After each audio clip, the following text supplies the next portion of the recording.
এরকম গাছ অনেকেরই পড়ছে, রান্নাঘরটার সব কিছু আপনার একদম তছনছ হয়ে গেছে।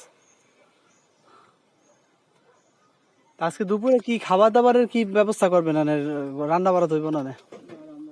শুকনা খাবার দাবার হবে?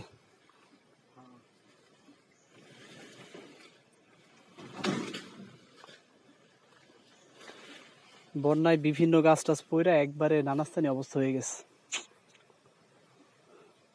এই পুরোটা কি ছাউ দিয়ে আপনি নামান লাগবে নাকি, না হেরা এই ব্যবস্থা করবে?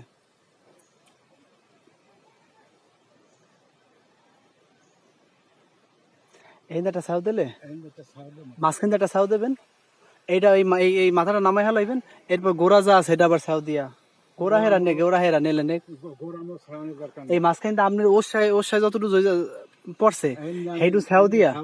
হুম হুম হ্যাঁ হ্যাঁ, ওর সাই দুই কোনায় দুটা খুঁড়ি দিয়ে দেবেন, এটা ভালো।